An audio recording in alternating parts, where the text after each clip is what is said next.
The morning sunlight slipped quietly through the half-closed blinds of room 407 at Harborview Medical Center. Machines hummed softly, their steady beeps filling the sterile air with a rhythm that no one wished to memorize.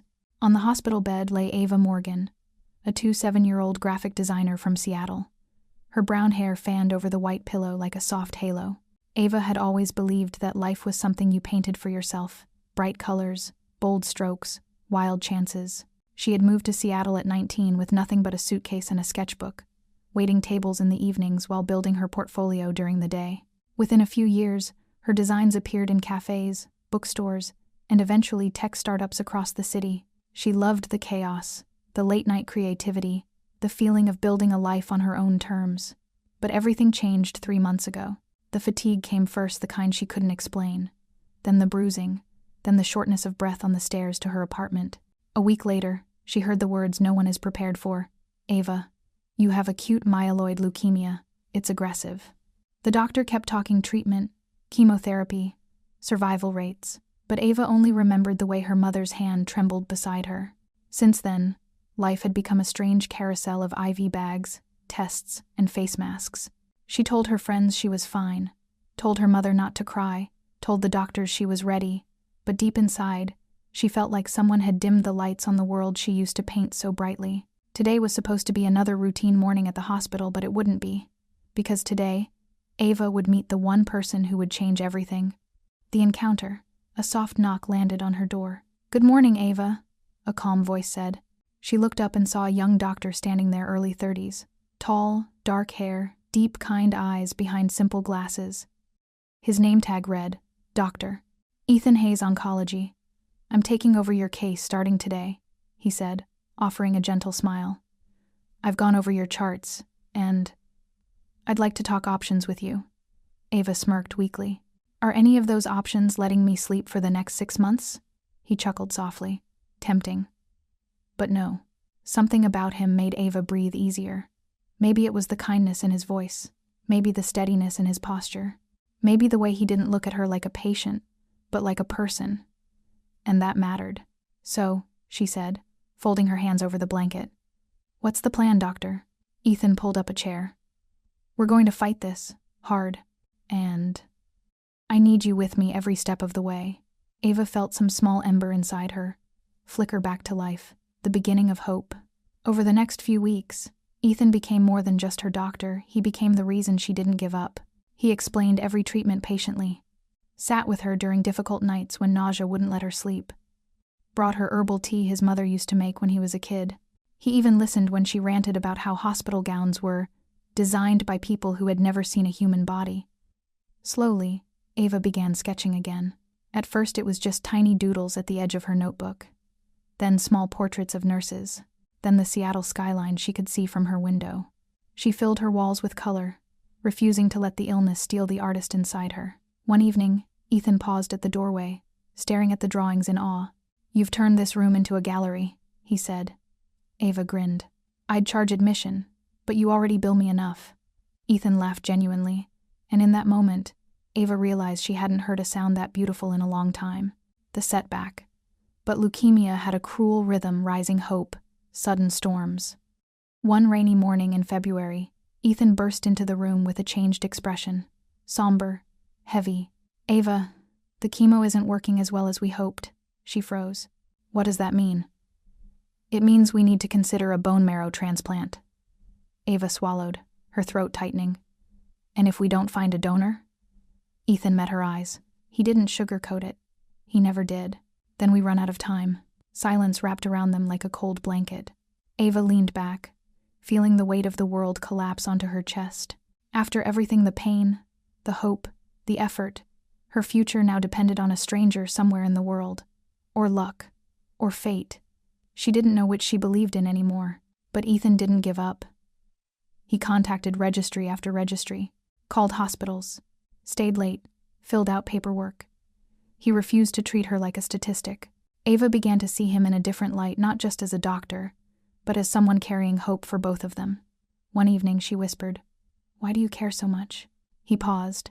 "Because you're worth fighting for." Ava felt tears blur her vision, not from fear this time, but from something warmer, something she hadn't expected to feel in a hospital room. something dangerously close to love. The call. 2 weeks later, it finally came. Ethan stormed into her room, breathless, smiling wider than she'd ever seen. "Ava, we found a match."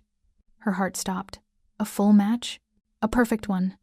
Ava covered her mouth, sobbing uncontrollably. Relief, shock, gratitude, everything she'd kept locked away burst out all at once. Ethan squeezed her hand. "We're going to do this. You're going to live." For the first time since her diagnosis, Ava believed him.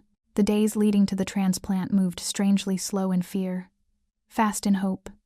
Ava was transferred to a specialized unit with negative pressure rooms and strict visitor rules. The walls were bare, the air colder, the fluorescent lights harsher. Everything felt sterile, unfamiliar, unwelcoming.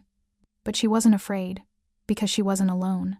Dr. Ethan Hayes stopped by every morning, every evening, and sometimes in between. He reviewed her labs with meticulous care, adjusted her medications with calm precision, and made sure she understood each step of what was coming. "This will be the hardest part," he told her one night, as she sat cross-legged on the bed, sketching a little cartoon version of herself with boxing gloves. "The pre-transplant chemo will knock out your immune system completely. You'll feel weak. Maybe the weakest you've ever been."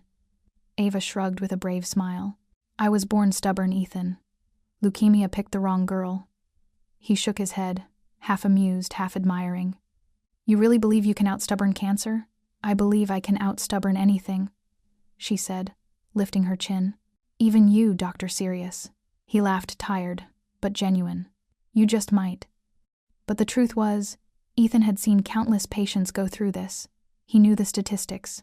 He knew the complications. He knew the danger. And for the first time in his career, fear gnawed at him, not for the medicine, not for the procedure, but for her, for the woman who filled hospital rooms with courage, for the artist who painted hope into places that had forgotten color, for the patient he was no longer sure he could emotionally separate himself from. The night before the transplant. That evening, Seattle was bathed in spring rain, the kind that taps gently on windows like a whispered conversation. Ava stood at the glass wall of her room, staring at the blurred city lights, thinking about what tomorrow meant. She might get better. She might get worse. She might die. The thought didn't terrify her anymore. It simply felt like a truth she had accepted. When the door opened behind her, she didn't turn. She already knew the footsteps. "Couldn't sleep?" Ethan asked softly. Ava shook her head. "My brain decided to replay my entire life. Feels like it's binge-watching memories." He stepped beside her, hands in his white coat pockets. "Good ones, I hope." "Mostly," she smiled faintly. "I thought about when I first moved here. How terrified I was. How excited. I didn't think Seattle would become my whole world." Ethan looked at her, not at the rain. "Your world isn't done yet, Ava." She didn't answer. He took a breath, as if gathering the courage not to cross a line. "There's something I need you to know," he said quietly. She blinked, surprised by the seriousness in his voice. "What is it? I can't promise you this will be easy. I can't promise nothing will go wrong, but I swear I'll do everything in my power to get you through this. Not because it's my job, but because," he hesitated, "because you matter to me, more than you should." Ava's heart jolted. She turned to him slowly, searching his face. The man who had stood by her through every crash, every tear, every fear. The man who had given her back pieces of hope she thought she'd lost. "Ethan," she whispered, voice trembling. "You don't have to say anything," he murmured. "I know the rules. I know the boundaries. But if tomorrow scares you, let me be the one who carries some of that fear with you." Ava felt warmth rise in her eyes. "I'm not scared," she said. "Not anymore." He exhaled a soft, broken sound of relief. And for the first time, he reached out and took her hand. No one spoke. No one moved. They just stood there in the soft hospital light, fingers intertwined, rain whispering against the window, two hearts bracing for tomorrow. The transplant day, March 17th, a date Ava would remember for the rest of her life. The marrow arrived that morning, carefully sealed, labeled, and escorted by nurses, like it was something holy. For Ava, it was wholly a second chance delivered in a chilled container. She was prepped, IV lines checked, vitals monitored. She felt strangely calm as nurses moved around her with practiced efficiency. Ethan entered last. "You ready?" he asked. Ava smiled. "Born ready." He shook his head affectionately. You're impossible. Good. That means I'm alive. The transplant itself wasn't dramatic. No surgery, no bright lights, just a clear bag hung on a pole, filled with cells from a stranger who would never know the life they were saving. As the marrow dripped into her veins, Ava stared at it in wonder. That's it? She whispered. That's me getting a new chance? That's you choosing tomorrow, Ethan said quietly. She closed her eyes. For the first time in months, she felt something like peace. Day +3, the storm after the calm. The first 3 days were deceptively gentle. Ava watched movies, sketched little comics about her IV pole, Ivy the clingiest friend ever, and teased the nurses about their terrible singing voices. But on day +3, everything changed. Her fever spiked. Her throat felt like it was burning. Her body shook uncontrollably. Her lungs tightened. Ethan was at her bedside within minutes. What's happening? She rasped. Your immune system is gone right now, he said calmly. Infections can slip in easily. We're starting antibiotics. Ava nodded, but her eyes were glazing with fear she couldn't hide. Hey, Ethan said, lowering his voice. Look at me. She tried. You're not losing. This is part of the process. I'm right here. We're not letting go. But the fever didn't listen to reassurance.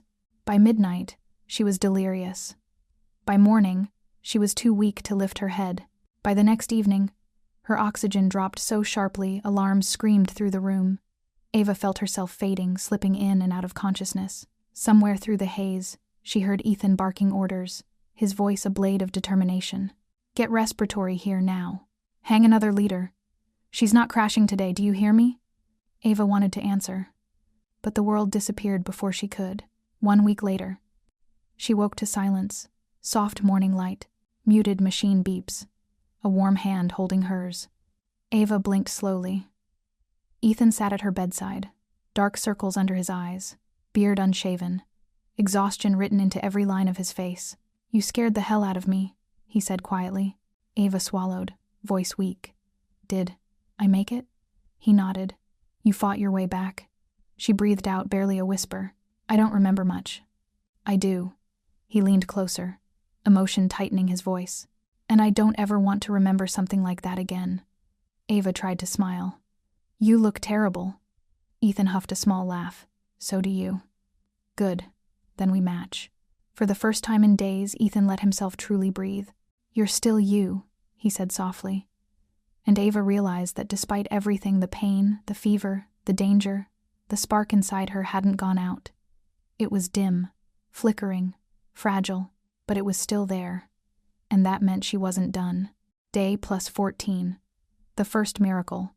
2 weeks after the transplant, a lab technician rushed into Ethan's office holding a printout. You need to see this. Ethan scanned the numbers. His eyes widened. Then he actually ran down the hall to Ava's room. He burst inside, out of breath, face lit with unrestrained joy. Ava, he said, voice shaking. Your counts are rising. She froze. Rising? Yes. Ava, your body is accepting the new cells. They're grafting. Ava covered her mouth as tears spilled down her cheeks. I'm getting better? You're healing, Ethan said, stepping toward her. This is the beginning of your recovery. A sob broke from her chest, one of pure relief, pure gratitude, pure disbelief. She hadn't realized how tightly she'd been holding fear until it finally loosened its grip. Ethan sat on the edge of her bed. She didn't even think she leaned forward and hugged him. For a moment, he froze in surprise. Then his arms wrapped around her with a tenderness she had only dreamed of. You did it, he whispered into her hair. You're coming back to us. And for the first time since her diagnosis, Ava believed her future might actually exist. The days that followed felt almost unreal.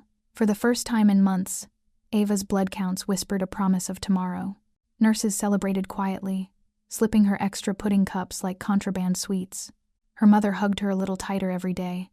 Even the hallways outside her room seemed less intimidating, less cold. Ava didn't feel strong yet, not physically, but there was something blooming inside her. Something stubborn, something warm, something alive. Hope, she realized, wasn't loud. It was a quiet hand that helped you sit up even when your body trembled. But hope also came with its own fear. What if it doesn't last? The first steps, day +22. Ava swung her legs over the edge of the bed for the first time since her crash. They felt like wet sandbags, heavy, foreign, trembling with the effort just to exist. Nurse Camila wheeled in a walker. "Ready to try standing, superstar?" "No," Ava said honestly. "Perfect," the nurse smiled. "That means you're ready." With her mother on one side and Camila on the other, Ava pushed herself upright. Her muscles screamed. Sweat broke across her forehead instantly. Her heart hammered too fast, but she was standing. She laughed and cried at the same time, a choked, breathless sound. "Oh my God," she gasped. "My legs work, barely, but they work." Camila beamed. "Let's take one step." Ava did. It was tiny, weak, wobbly, the kind of step toddlers take. But it was hers, the visitor. 2 hours later, Ethan entered the room, reviewing her charts like always. Ava grinned and lifted her chin. "Guess what I did today?" Ethan didn't look up. "Let me guess you yelled at Camila again for waking you too early." "No," she said proudly. "I walked." The charts slipped from his hands. "You walked?" "A whole 3 steps," she said. It was very dramatic. "I expect applause." The slow smile spreading across his face looked like it belonged to another man. Someone lighter, younger, joy overflowing in quiet ways. He walked closer, eyes bright. "Ava, that's incredible." "I know," she said with exaggerated self-confidence. "I am basically an Olympic athlete now." He laughed, the kind that crinkled his eyes. "You're unbelievable." His happiness radiated through the room, warming her more than any blanket. The wall of drawings. As her strength returned, Ava decorated her room even more. Every milestone earned a new sketch. Day +1. A cartoon version of herself with a transplant bag labeled "New Me Downloading." Day +7. A tiny phoenix rising from ashes. Day +14. Herself punching a cartoon cancer cell in the face. Day +22. A wobbly stick figure using a walker yelling, "Left, right, don't fall." The nurses called it the Wall of Fighting Spirit. One morning, Ethan stood before it quietly for a long time. "You know," he said eventually, "patients come and go. They leave behind flowers, cards, thank you notes. But I've never seen anything like this." Ava shrugged. "What can I say? I'm memorable." "No," he said softly. "You're remarkable." She felt her cheeks warm. The first walk outside the room. Day +27. Ava gripped her walker, determined. Camila cheered her on. "Okay, fighter. Let's see what floor 10 looks like outside your 4 walls." The hallway felt enormous, too bright, too wide, too full of people. She took slow, careful steps, concentrating on breathing. Her legs trembled. Her back ached. But she kept going. Nurses clapped quietly as she passed. A patient waved from his room. Someone whispered, "Is that Ava Morgan? The fighter girl?" Ava blinked back tears. For months, she had felt invisible, a medical case. A fragile body in a bed. But here now, walking these tiles, she felt like a person again. Halfway through the hall, she heard fast footsteps. "Ethan." "What are you doing out of bed?" he blurted. Ava smirked. "Setting a world record, obviously." He blinked, torn between panic and amazement. "You should have waited for me," he muttered. "Why? You'd have just hovered and stressed me out." "I do not hover." "You absolutely hover," Camila snorted behind them. "Dr. Hayes, you hover like a hummingbird with anxiety." Ethan glared. "I do not, okay, maybe a little." Ava laughed, the sound echoing down the hall, and in that moment, surrounded by beeping monitors and the scent of antiseptic, she felt something she hadn't felt in a long time. Normal. But recovery wasn't linear. Some days were bright. Some were brutal. Day +31 brought bone pain so sharp she cried into her pillow. Day +33 brought nausea so violent she begged for darkness. Day +35 brought mouth sores that made water taste like fire. On those days, Ethan sat beside her, not as a doctor with answers, but as someone who refused to leave when things turned ugly. "I hate this," she whispered once, voice trembling. "I know," he murmured. "It feels like it's one good day and then 5 terrible ones. That's how recovery works sometimes." She shook her head weakly. "What if I'm not strong enough?" Ethan leaned forward, eyes steady. "You already survived the worst part, Ava. This is healing, and healing is messy. I feel like a burden. You're not. I feel broken. You're not. I feel you're alive," he said firmly. And that matters more than anything you're feeling right now. She looked at him through tears. How can you be so sure? Because, he said, his voice breaking just slightly, you came back once. And I know you can come back again. Ava closed her eyes, letting those words anchor her through the pain. A small miracle. Day plus 40. Ava sat up in bed, sketching as sunlight poured through the window. The city outside was bright, washed clean by spring rain. She felt good. Not perfect, not strong, but good. When Ethan entered, she smiled automatically. You're early. Did someone give you a time management intervention? He ignored her teasing and studied her chart. You're stable. Everything looks beautiful. Thank you. I know, she said. I woke up like this. No, I mean... He looked up, voice catching. Ava, your labs are better than we expected. Her smile faltered. How much better? He hesitated, trying not to get her hopes too high. A lot better. Ava stared down at her hands, trembling slightly. Ethan, does that mean I'm really going to make it? He sat beside her. Not too close, but close enough that she could feel the warmth of him like a quiet reassurance. It means, he said softly, you're winning. A breath escaped her, shaky, relieved, disbelieving. I didn't think I'd ever hear that. You earned it. She looked up at him. You helped me earn it. He swallowed. You didn't need me. You did this. Maybe, she whispered, but I didn't do it alone. Their eyes held long enough that Ava felt something shift in the air, something she wasn't sure either of them were ready to name. The first time outside, day plus 47. She was cleared for a 15-minute supervised walk outside the hospital. Ava felt like she was preparing for a space mission. Jacket zipped, mask secured, hand sanitizer in pocket, heart pounding. Ethan insisted on joining. The moment she stepped outside, the wind brushed against her face like a forgotten friend. The scent of wet grass and cherry blossoms made her eyes sting. Seattle's spring sky stretched wide above her, soft and gray and beautiful. Ava had never realized how loud the outside world was. Cars, birds, people chatting on sidewalks, the distant whistle of the monorail. She soaked it all in like she was starving for it. Ethan watched her quietly. You look like you're seeing the world for the first time. I feel like I am. She closed her eyes, breathing deeply. I didn't know if I'd ever get out here again. Ethan's voice softened. You will again, and again, and again. Ava turned to him. Stay with me? His expression warmed.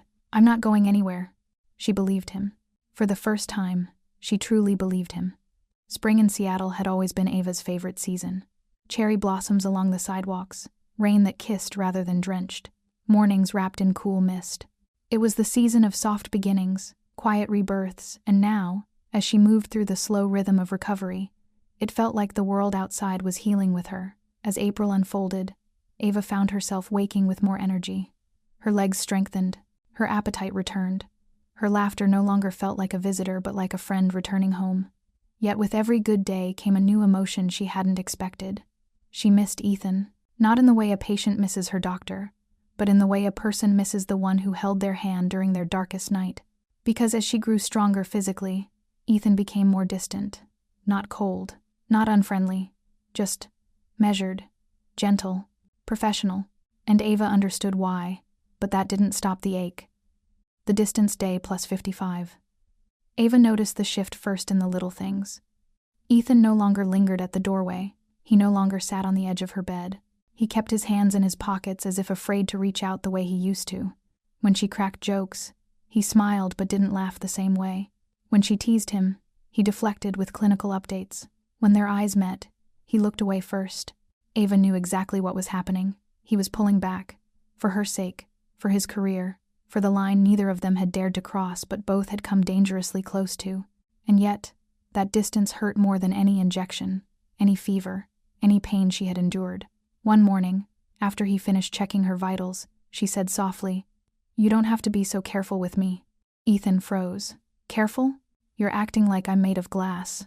He hesitated, searching for the right words. Ava, boundaries are important. Her heart sank. So I'm boundaries now? He closed the chart slowly. You're important, he said quietly. Too important. And that's the problem. Ava's breath caught. Is it? His jaw tightened, emotion flickering beneath the surface. I can't Let myself feel something that could compromise your care. And what if I feel something? She whispered. Ethan looked away. That's why I have to be careful. Ava didn't reply. Because deep down, she knew he was right. But it didn't make it easier. Physical recovery, emotional turmoil. Despite the distance between them, Ava pushed herself harder. Physical therapy became her battlefield. Daily walks became her victories. Each new step, each new breath, felt like reclaiming a piece of her life. Day plus 60, she managed to walk a full lap around the courtyard without resting. Day plus 62, she climbed a small set of stairs for the first time. Day plus 66, she stood under the early morning sun and didn't feel weak at all. But the stronger her body became, the more tangled her emotions grew.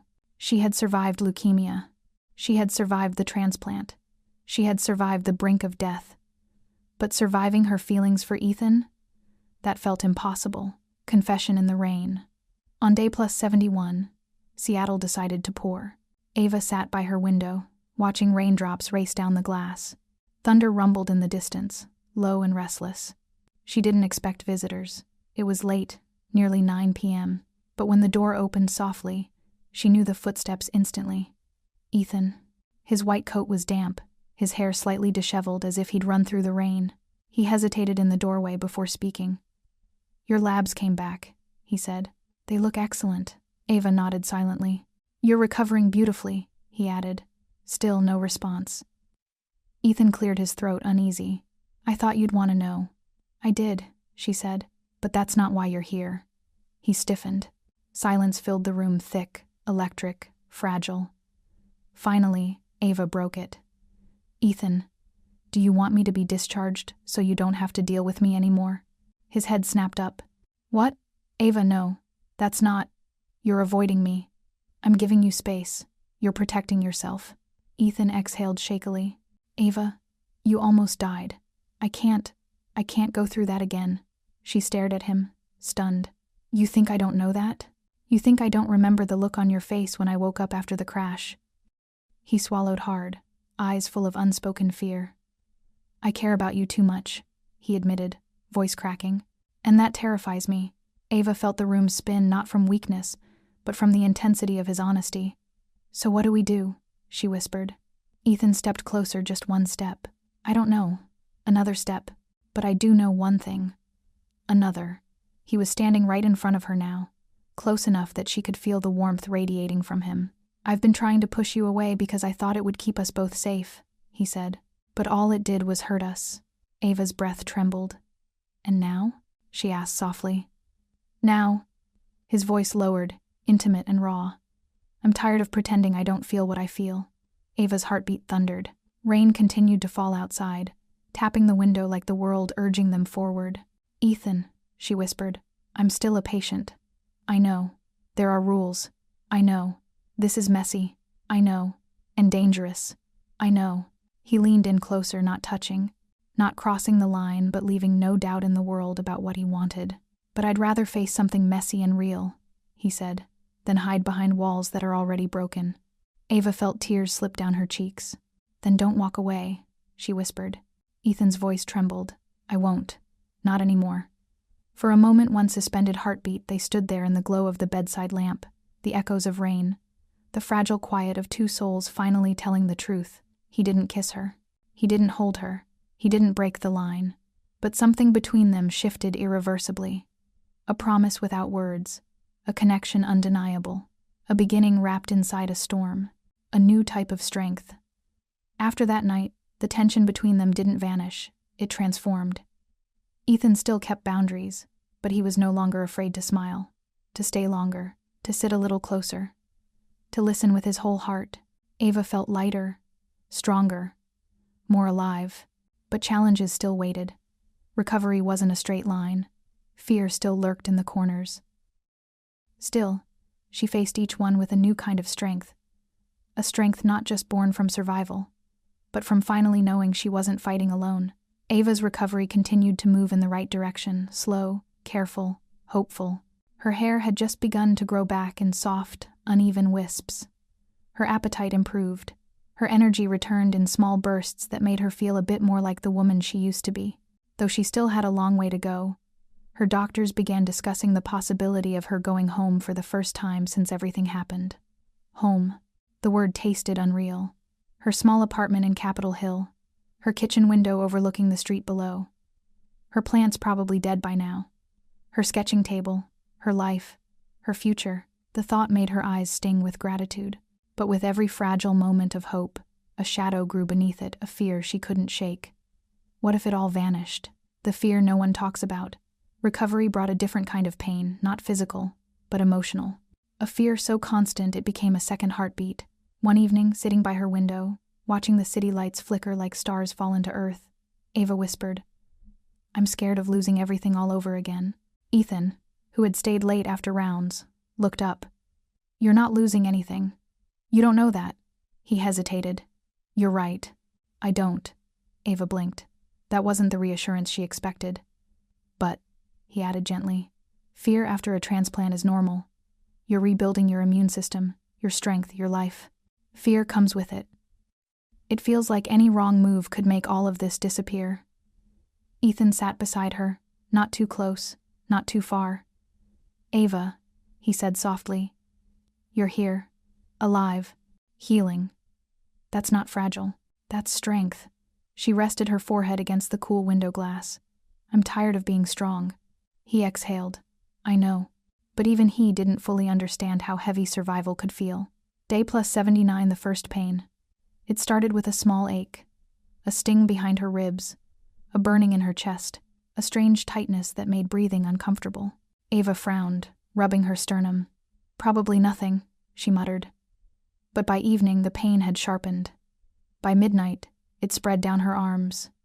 By dawn, she couldn't lie still. Her breath hitched. Her eyes widened with panic. Something's wrong. Her mother rushed for a nurse. When Ethan arrived moments later, Ava saw him freeze for just a second before his training snapped into place. "What are you feeling?" he asked, voice too controlled. "Pain," she gasped. "Here it feels like it's tightening." He pressed a hand gently to her back, listening to her breathing. "Is it rejection?" she whispered, fear spilling through her voice. "We don't know yet," he replied, masking the worry in his eyes. "But I'm not taking any chances." Orders flew out of him, blood cultures, imaging, labs, oxygen, fluids. Nurses moved quickly. Ava clutched the bedsheets, nails digging into the cotton. "Ethan," she whispered, voice shaking. "I can't go through this again." He looked at her, truly looked, and something inside him cracked. "You're not," he said firmly. "I'm here. We're handling it." But inside, his chest felt like it was collapsing, because he had seen this before. He knew what these symptoms could be. He wasn't ready to lose her. Not now. Not ever. The test results. Hours dragged like years. Ava lay curled on her side, breathing shallowly. Every throb of pain felt like a cruel reminder of how fragile recovery could be. Finally, Ethan returned with a stack of results in his hand. Her mother stood from the chair. "Doctor, is she?" Ethan raised a hand gently. "Let me talk to her first." He approached the bed, sat on the chair beside her. "Ava," he said quietly, "we got the preliminary results." Her throat tightened. "Tell me, it's not rejection." She let out a broken breath, half sob, half relief. "But it is something we need to take seriously." Her relief froze. "What is it?" He folded his hands, steadying his voice. "You have an infection, a dangerous one. It's affecting your lungs." Ava stared at him. An infection? But I've been so careful. Masks, sanitizers. Sometimes it happens even with every precaution," Ethan said softly. "Your immune system is still rebuilding. It's vulnerable." Ava felt the room spin. "So what now?" "We start treatment immediately. Strong antibiotics, breathing support. We'll monitor you closely." Her breathing rattled. Hot tears blurred her vision. Am I going to be okay?" Ethan didn't answer right away. He looked at her with a mixture of fierce determination and quiet fear. "I'm going to fight for you," he said finally. "And you're going to fight with me. We've done it once. We'll do it again." But even he couldn't hide the tremor in his voice. The collapse. That night, Ava woke gasping for air. The pain in her chest felt like fire. Her vision blurred. Her hands trembled violently. "Mom," she choked. Nurses rushed in. Monitors screamed. Oxygen levels plummeted. Ava felt herself slipping, falling into a cold, heavy darkness. She heard shouting, Footsteps. A crash. Then, "Ava, stay with me." Ethan's voice. She clung to it weakly, desperately. "Don't," she gasped. "Don't go." His face appeared above hers, frantic, terrified. "I'm not going anywhere," he said, voice breaking. "Do you hear me? Stay with me. Ava, stay with me." She tried. God, she tried. But the darkness swallowed everything. Silence. Hours passed. Machines beeped steadily. Nurses whispered. The world outside continued its usual rhythm. Ethan stayed at her bedside the entire night, pacing, praying, breaking in ways he had spent years training himself not to. He had always been composed, always calm, always prepared, but tonight he couldn't breathe. He couldn't lose her. Not after everything. Not after she had fought so hard. Not after he had admitted the truth his heart had known for months. At 4:17 a.m. Ava stirred. Her eyes fluttered open. Ethan froze. "Ava?" She blinked weakly, confused, disoriented. Am I alive?" she whispered. Ethan exhaled a shaky breath, a sound of pure relief. "Yes," he breathed. "You're alive." Her fingers twitched, reaching for him. He caught her hand instantly, not caring about boundaries, rules, consequences. "Ethan," she whispered, voice hoarse. I thought I was gone." He pressed her hand to his forehead, eyes closing. "No," he whispered. "I won't let that happen." For the first time since her diagnosis, Ava saw something in Ethan's eyes she had never seen so clearly. Fear of losing her, hope for her future, and love so deep it terrified him. The longest night ends. As dawn crept slowly across the Seattle skyline, Ava drifted back to sleep, stable, monitored, safe for now. Ethan remained beside her. He didn't move, didn't leave, didn't rest. He simply stayed. Her mother watched him quietly from across the room. "You care for her," she said softly. Ethan didn't deny it, didn't hide it, didn't pretend. He simply whispered, "I do." Her mother nodded slowly, tears in her eyes. "Then don't let her go." He looked at Ava, pale, exhausted, fighting even in sleep, and something shifted inside him. A promise, a decision, a future he was no longer afraid to want. Morning came slowly, gentle light filling the hospital room, washing over Ava like a quiet promise that she was still here. Her chest still ached. Her breathing was shallow, but she was awake, alive. And for the first time in hours, Ethan allowed himself to breathe too. He sat in the chair beside her bed, hands still wrapped around hers, exhaustion etched deep in his eyes. He hadn't slept, not even for a second. When Ava stirred again, he leaned closer. "Hey," he whispered. Ava blinked, her lashes trembling. "Are you still here?" A broken laugh escaped him. "I was never leaving." She smiled, small, weak, but real. "I thought I lost everything again," she whispered. "You didn't," Ethan said softly. "You fought your way back." Tears clung to her eyes. "I'm tired of fighting." "I know," he murmured, "but you're almost there. I promise." The slow rise back. The next few days were the hardest, but also the most important. The infection fought back, but so did the antibiotics. So did her new immune system. So did she. Her breaths grew steadier. Her pain dulled. Her strength bloomed slowly, carefully, like a fragile flower struggling toward the sun. She slept more than she was awake, but every time her eyes opened, Ethan was there. Sometimes reading lab results, sometimes drinking terrible hospital coffee, sometimes just watching her breathe as though making sure she didn't slip away again. One morning, Ava whispered, "You should go home." He shook his head. "You should sleep," she pressed. "I'll sleep when you're safe." Ava's throat tightened. "You can't keep doing this. Watch me." Her heart throbbed not from pain but from something deeper, something terrifying, something beautiful, something she couldn't deny anymore. The turning point. On day +90, her infection markers dropped sharply. Ethan stared at the lab sheet, breath catching. "Ava," he said, voice trembling with hope he'd tried so hard to control. "You're recovering." Ava froze. "Really?" "Really," he said, smiling the first real, unrestrained smile she'd seen from him since before the infection. She covered her face, sobbing softly, relief, fear, joy mixing together like rain on watercolor. Ethan sat on the side of her bed. "You scared me," he whispered. "You scared me," she shot back weakly.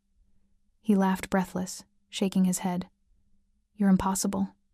I'm alive, she said, wiping her tears. Alive and annoying. He bowed his head, his shoulders trembling slightly.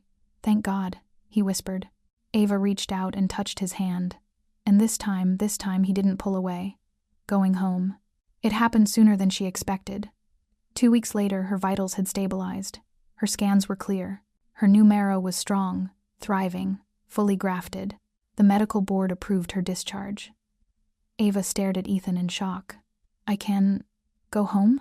He nodded, smiles softening his features. You can go home. Her mother started crying first, then the nurses, then Ava. Ethan didn't cry, but his eyes glistened. She packed slowly, her hands trembling with disbelief. She stood by the window where she had watched countless sunsets, countless storms, countless fears, and whispered goodbye to the room that had held her worst and her best. But when she reached the hallway, she froze. Her legs suddenly felt weak. Her breath hitched. Leaving wasn't as easy as she thought. This place, she whispered. This room, that bed, they kept me alive. And now, Ethan said softly behind her, you get to live somewhere else. She turned to him, tears slipping down her cheeks. What if I'm not ready? He stepped closer, not crossing the line, but breaking every distance he once tried so hard to maintain. You are. How do you know? His voice trembled with quiet certainty. Because I've watched you fight for every hour, every breath, every step. You are more ready than you think. Ava swallowed hard. And what about you? She whispered. Will I still see you? His jaw tightened, eyes softening. I want you to, he said honestly. If you want me back in your life, not as your doctor. A shock of warmth flooded her chest. What would you be then? She whispered. Ethan's voice dropped. Whatever you'll let me be. Ava's heart fluttered. Come walk me out? She asked. Always. Back to the world. The sunlight outside hit her gently, warm and new. Ava inhaled deeply, the first breath taken without monitors, without machines, without fear strangling her chest. Her mother held her elbow, steadying her. Nurses waved from the doors. Someone shouted, Go live your life, Ava. And there she stood in the middle of the hospital drive, in the middle of Seattle's spring morning alive. She blinked against the brightness, against the reality. Ethan, she whispered, turning to him. It feels strange, like I'm dreaming. He stood beside her, hands in his pockets, watching her with a tenderness he no longer hid. You're not dreaming, he said softly. You're living. Ava stared at him. You saved me. He shook his head. You saved yourself. I just walked with you. A long moment passed, the city hum around them, the trees swaying gently, the world wide open before her. Will I see you later? She asked softly. His answer was immediate. Yes. When? He stepped closer, just enough for her to feel the warmth of him, but not enough to overwhelm her. When you're ready. Ava's eyes glistened. I think I'm ready now. Ethan froze. Breath caught, heart pounding, the fear and longing of months colliding. Ava. She reached out, her fingers brushing his. I'm not your patient anymore, she whispered, his defenses shattered. Slowly, gently, he took her hand. No one watching would have known how monumental that simple touch was. But Ava felt it. And so did he. It wasn't a grand declaration. It wasn't a dramatic kiss. It wasn't breaking a rule. It was a beginning. One they had both survived to reach. 6 months later, summer had come and gone. Ava's hair was shoulder length now, soft waves dancing in the autumn wind. Her skin glowed with health. Her cheeks were full. Her laugh was louder than ever. Her apartment was full of life, plants thriving, windows open, sunlight spilling over her sketchbook. She was creating again, living again, loving again. On a warm September afternoon, she stood on a small bridge overlooking Puget Sound, sketchbook in hand, capturing the light dancing over the water. Footsteps approached behind her. She didn't turn. She didn't need to. Ethan, she said softly. He stepped beside her, smiling. You look beautiful today. She raised a brow. Today only? He laughed. Every day. She closed her sketchbook. For a long moment, they just stood there, the wind sweeping gently around them. Ava breathed in, heart steady, strong. You know, she whispered, 6 months ago, I didn't think I'd live long enough to see another season. And now? Ethan asked quietly. She turned to him, eyes bright, alive, fearless. Now, she said, taking his hand. I want all of them. He squeezed her fingers. And I want all of them with you, he whispered. Ava's eyes softened. Ethan, she said, voice tender and sure. I survived. Not just to live, but to love.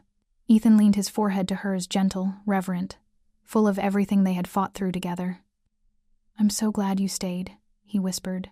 Ava smiled, tears slipping silently down her cheeks. I'm glad you did too.